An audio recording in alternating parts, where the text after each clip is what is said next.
Welcome to the Mcilhany Report. I'm Bill Mcilhany. Each show we cover a crucial issue of the day, but always from a viewpoint or perspective rarely, if ever, aired by the mass media. We hope you'll find it interesting. This is perhaps the most important interview we've ever conducted.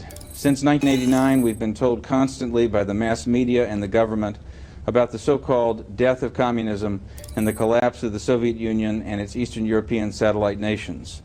We are told that the new Russian rulers are democratic and opening up to political and economic freedom. The Bush and Clinton administrations have proposed even greater aid from U.S. taxpayers to the rulers of what is called the new Russia and the new Eastern European states. They tell us that we must aid and be partners with these rulers and join with them in a new world order. Our guest today can refute this conventional wisdom. He is one of two outstanding experts in the free world on this subject. The other expert, Anatoliy Golitsyn, the source of this information, has been living in the United States in hiding under an assumed identity since 1960 to protect himself from murder by the Soviet KGB. Our guest today is editor of the London-based periodical Soviet Analyst and editor of Golitsyn's second book, just published in the spring of 1995, The Perestroika Deception. I want to welcome Christopher Story to the Mcilhany Report. Delighted to be here. Very happy to have you, sir. For our listeners who are unfamiliar with this subject, we must start at the beginning. Anatoliy Golitsyn, this is one of maybe one or two existing public photographs of him, probably taken 30 years ago. Who is Anatoliy Golitsyn, and what did he reveal when he defected from the Soviet KGB in 1960? Golitsyn is the most important defector ever to have reached the West. He came out actually in 1961. He fled to Finland in 1961 with his family, and he revealed the existence of a long-range strategy of deception based on Leninist principles. And his importance is that all defectors who've come since him appear to have been engaged in an attempt to refute what he says. So we look to Golitsyn as the source of proper insights into what the communists are really up to. And he predicted, did he not, that the KGB would send false defectors deliberately to discredit him? That's correct, and this happened almost immediately afterwards. Within 6 months, several defectors, now, both from the KGB and from the military intelligence. In addition to identifying Soviet moles in European and in the European intelligence system, British intelligence system, French, he provided this whole new understanding of Soviet disinformation strategy. There was one man in the CIA who listened to him seriously. That was James Angleton. Tell us about Angleton. James Jesus Angleton was a very remarkable counterintelligence expert, and he debriefed Golitsyn, and he became absolutely convinced that Golitsyn was telling the truth. This is clear from internal evidence, but Angleton became aware through Golitsyn of the significance of what the Soviets were really up to. Basically, what Golitsyn taught and revealed was that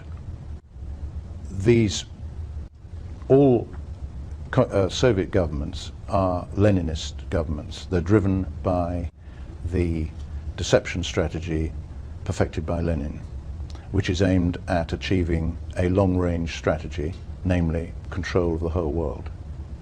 And part of this strategy, as really put into a codified plan by 1959, dealt with creating the impression that liberalization or destabilization, decentralization was occurring in the communist states as a way of lulling the West into putting down its defenses. Yeah.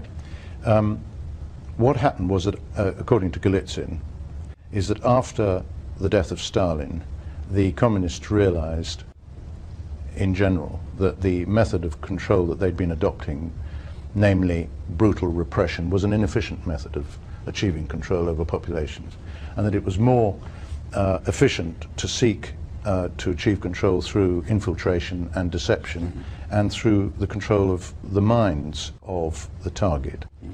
And so the party instructed Alexander Shelepin, who was the head of the KGB, in 1958 to develop a plan for the use of the total resources of the revolution. And the KGB and the GRU, military intelligence, were instructed to become the instruments of the mobilization of the resources of the revolution. So between 1959 and 1961, Shelepin developed, perfected, and agreed with the party the full outline of this deception plan. And the deception plan is basically a means of projecting communism into the whole of the rest of the world. And they do it through deception, and we can examine how this is done as we go on. Well, one of the features of the plan, obviously, was to give the impression that the international communist movement was breaking up, that there were splits, divisions, dissent, that there was a rift between Yugoslavia and the Soviet Union, there was a rift between Red China and the Soviet Union. All of these things were examples of this disinformation strategy, and one of the principal goals of it would be that the West would feel more secure and put down its guard. Yes. Lenin's methodology involves the use of the dialectic. Now, the Western mind, which is a civilized, developed mind, does not understand dialectical deception, which is basically a Mongol concept.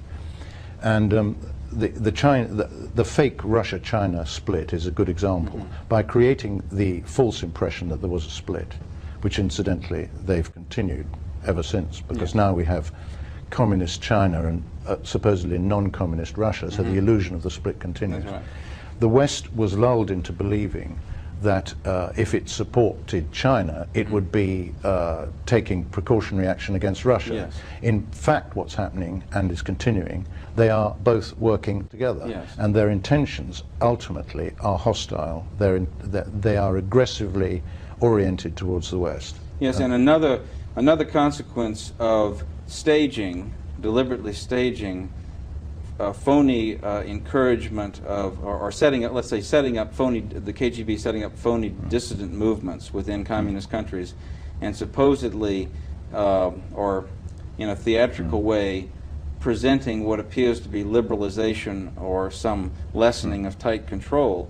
That also has the effect of lulling the underground, the genuine underground opposition to communism in these countries out in the open, giving them the false hope that they can speak out, and then further identifying them and destroying them. Well, this goes back actually to Tsarist days. In fact, the Tsarist secret police were adept at this. But Stalin's henchman, the founder of the Cheka, Dzerzhinsky, was particularly skilled at using what we call false opposition. And in fact, this was the main thrust of Lenin's strategy in the 1920s.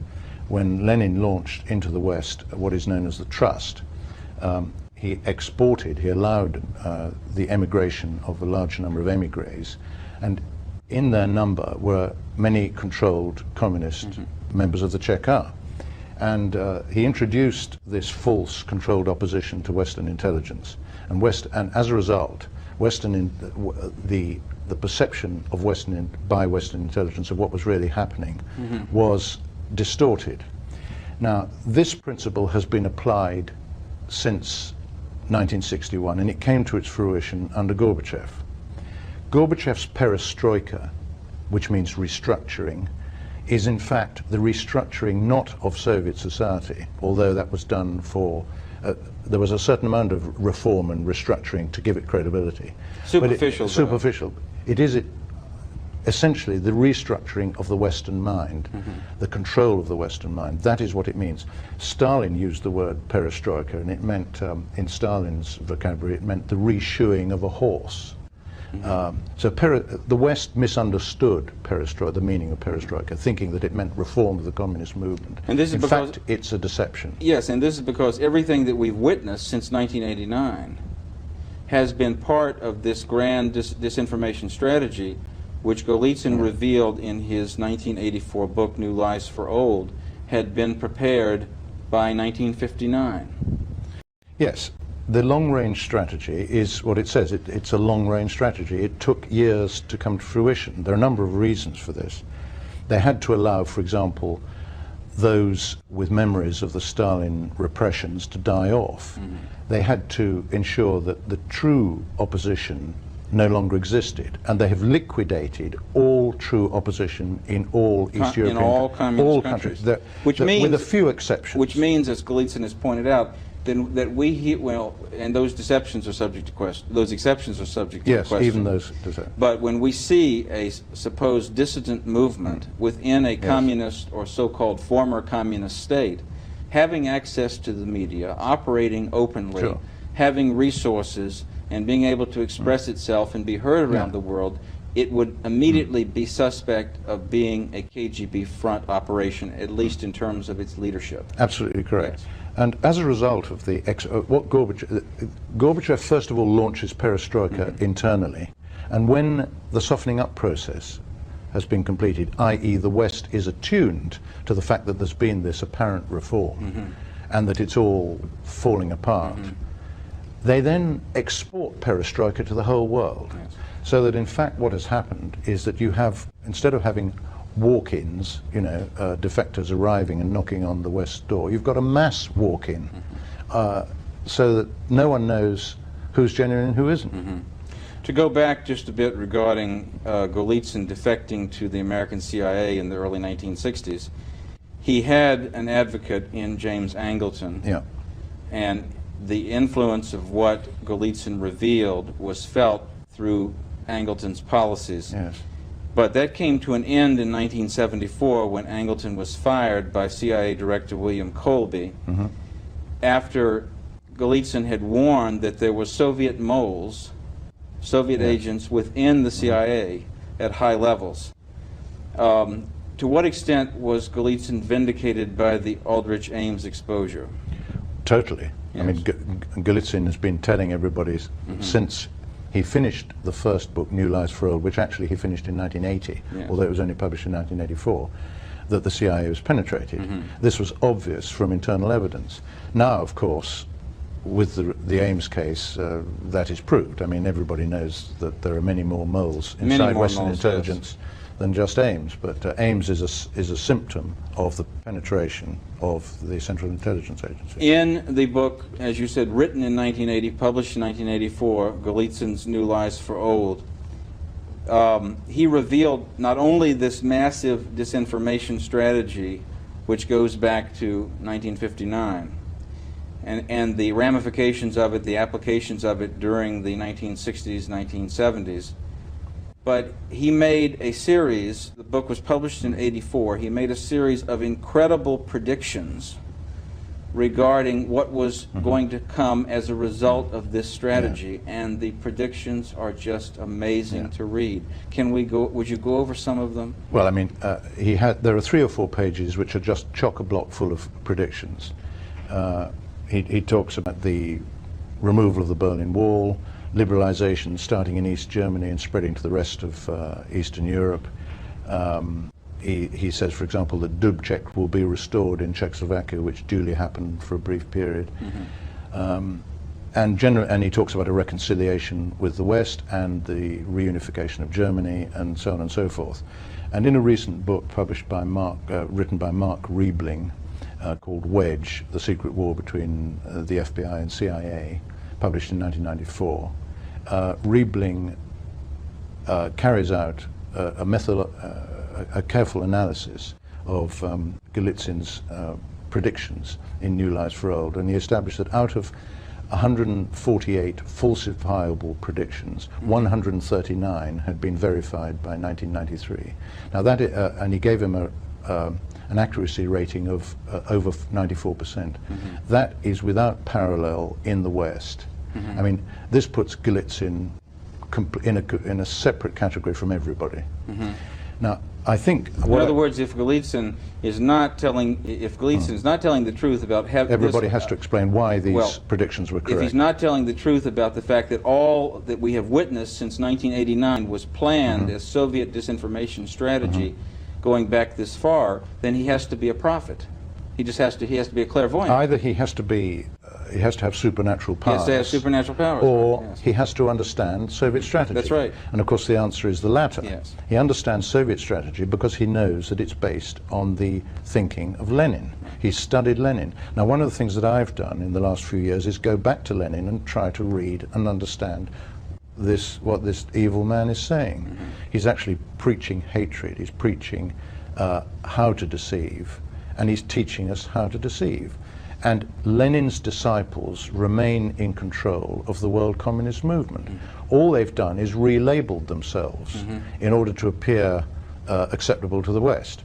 There's a passage in Lenin where he says that there may come a time in the revolution when true revolutionaries must put on the appearance and the clothing and the manner and the language of the enemy. And this is what they've done. So that, and it's very easy to see that this is the case once one understands that this is what's going on. If you take someone like Andrei Kozyrev, the Russian foreign minister, you can see that everything he says is a deception. He is an absolute, he's the most brilliant representative of the Leninist case currently operating. He's the son, incidentally, of one of the Soviet diplomats who were kicked out of London by the Douglas Hume government in 1972. There is a description in New Lies for Old of a new liberal or more democratic figure who would emerge as the leader of the Soviet Union that is a mirror image of Mikhail Gorbachev. Yes. Now tell us about Mikhail Gorbachev and perhaps his apparently more credible, at least in the eyes of the world and the media, successor Boris Yeltsin. Did they ever show any trace of interest in democratic reform? Well, what they did show an interest in was in the continuation of their Leninist strategy. Yes, I mean, exactly. the important point about Gorbachev is that, as in the case of Hitler and Mein Kampf, he clearly and repeatedly laid down in black and white, in speeches and in his book Perestroika, what he was doing. He made it quite clear what he was doing. In Perestroika, he said, we went back to Lenin, we reviewed Lenin, we took inspiration from Lenin, and we based our strategy on Lenin. So when I was asked by Mrs. Thatcher, as she then was, to see her in the House of Commons in July 1991 to explain these matters to her, I was completely flabbergasted when she said to me, I don't think Gorbachev is a Leninist anymore. And then she also said, I don't think we've been deceived, at least I hope we haven't. So I was, in fact, that was the real turning point in the later part of my life. That was when I realized I should spend basically most of my time trying to explain how she was conned. And how wrong she was. Of course, it's very simple to do. You can show from Gorbachev's speeches, from his writings, that in fact he was constantly quoting Lenin. He is and was a key advocate of the Leninist world revolution. And of course, he remains so to this day. Gorbachev, as you probably know, is in charge of the so-called Gorbachev Foundation, which various experts led by Hans Graf Huhn, a well-known German expert, have identified as, in fact, the international department of the CPSU. And it's based here in San Francisco. Communist Party, Soviet Union. Yes. Yes. The international department of the CPSU was, in fact, the Comintern. So the Gorbachev Foundation, based in the Presidio in San Francisco, is, in fact, the Comintern. And what Gorbachev is in charge of is influencing the Western elite. And in fact, the key elite, of course, is based here. This is the elite that he has to influence, which is what he's been doing ever since he arrived with a large delegation in Washington in 1987. That's right. And his opponent, or his political rival, or his the opposition, the quote-unquote opposition he faced, Boris Yeltsin comes from the same Leninist Oh, background. no question. I mean, Boris Yeltsin was awarded the Order of Lenin. He is a Communist Party chief. He could not possibly have risen to the level he did in the structures without being approved at the highest level. I mean, no one can move without approval. Well, now, looking at the reality of what exists today in the light of the predictions Golitsyn made in New Lies for Old, we see that, as he predicted, the Soviet Union and its power and control over its republics, separate republics, and satellite nations still continues through the same KGB and leaden bureaucracies that have simply been given new names, Well, but that are still in place, yes. fully in place. the so-called independence of the Soviet republics is false and provisional. It's based on Lenin's fake Far Eastern Republic, which he set up in the late 1920s. And the existence of these republics has been brought about for a number of strategic reasons. I mean, at a fairly low level, one of the most important reasons is that the World Bank and the International Monetary Fund and all the international institutions have been penetrated by all these countries. So instead of just having the USSR and Ukraine and Belarus up to 1990, we now have 16 of these republics. So that suddenly we've got 16 KGBs, and we've got 16 delegations in the World Bank and the IMF, so that these institutions have now have metamorphosed into instruments of the revolution more clearly than was the case before. That is one reason why they are provisionally they were given this curious independence. But another very important reason is that with the apparent independence of these countries, they opened up scope for independent military action, so that the repression which subsequently took place in Georgia, Tajikistan, Moldova, and in Abkhazia could take place. The minorities could be suppressed, and Russia could be whiter than white. Do you see what I mean? Yes. In other words, the repression was carried out by apparent non-communists. Was delegated to... Was delegated. Yes, right. And it was actually in the case of Georgia where the most severe repression has been taking place, supervised by Shevardnadze, who the West thought was a Christian. Was not only a Christian, but baptized a Christian, but the architect of the end of the Cold War. Yes. He's known as Stalin II in Georgia. Yes. All right, in the early 1980s, Abraham Shifrin of Israel, an expert on Soviet concentration camps, published a guidebook to these camps listing over 1,700 concentration camp sites in the Soviet Union with millions of prisoners. Are we to believe that all of these suddenly vanished in about 1989? Are we to believe that these people suddenly, all of a sudden, set aside their ideology and suddenly started talking normally? Or the some 60 million members of the Communist Party of the Soviet Union, did they all stop being members of it instantly at the same time? Golitsyn makes it quite clear in his new book, The Perestroika Deception, that the power structures depend on the continued adherence to revolutionary objectives of the Komsomol. There are over 50 million members of Komsomol. They work closely with the structures. And so he says somewhere in the book, he says, scratch any of these so-called sudden instant Democrats, and you will find underneath them a Komsomol or a secret party member. So that all these people you see on the television screen in Moscow, they are all, without exception, secret party or Komsomol members. We're going to have to do a second show on the content of Perestroika Deception because it covers the period of 1989 through 1993 and written by Golitsyn and actually derived from memoranda he prepared for the CIA, which they of course ignored. But we hear about free enterprise, a burgeoning of free enterprise in the Soviet Union and in the Eastern European countries. What is the reality of this? I mean, isn't it overwhelmingly controlled and limited in a way that makes a mockery of the term free enterprise? They themselves call it state-controlled capitalism, which is, of course, a contradiction in terms. What has happened is that Lenin's original state was a criminal state. The Chekar, the Soviet intelligence controlled the mafia, invented the mafia, became the mafia.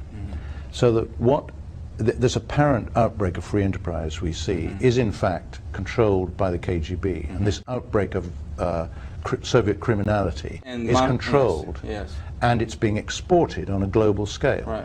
Why is it being exported? In order to, it's one of the themes that they are developing to create problems which need global solutions, so that there's a world crime epidemic, terrorist epidemic.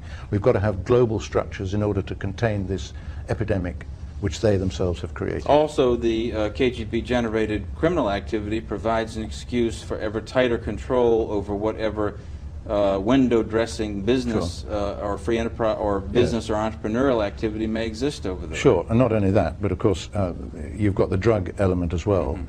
Since the 1950s, Soviet military intelligence, GRU, has been in control of drug networks all over the world.